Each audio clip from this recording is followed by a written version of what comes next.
Well, the odds of Minnesota legalizing sports betting getting a lot higher today. Its political supporters have negotiated a deal with one of the biggest groups opposing a bill to open the books.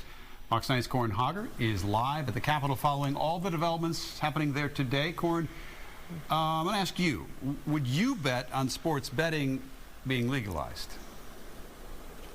I'm typically a big loser in Las Vegas, so I won't do that, but I will, I'll let somebody with skin in the game, though. The House bill's author tells me he thinks that today's deal makes it, odds are probably a little bit better than even.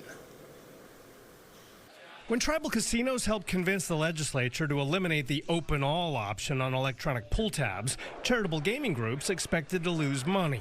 When the same tribes asked the state to open up sports betting at their casinos, charitable gaming groups lobbied against it. But not anymore. As part of the deal we're announcing today, they're agreeing to drop their opposition to those changes. The House and Senate are now agreeing to raise the tax on sports betting from 10% to 20%. Using some of that extra revenue, Representative Zach Stevenson negotiated a deal giving a tax cut to charitable gaming so they can counteract any losses from pull tabs. Every dollar you spend on pull tabs at a bar right now, more money is going to the state in the form of taxes than is going to supporting youth hockey or veteran services or what have you. But there are still obstacles to passing the bill. Some legislators in both parties don't want to see any gambling expansion. And the state's racetracks still oppose the bill.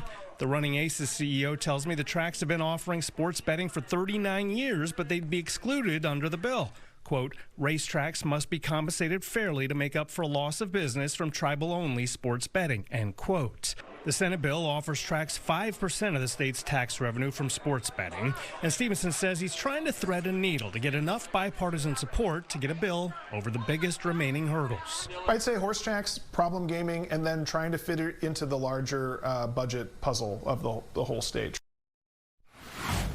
Now, the new House bill will get a committee hearing on Thursday, but it does still have a long way to go. And as of now, the House bill and the Senate bill do not match. Live at the Capitol, Corin Hoggart, Fox 9.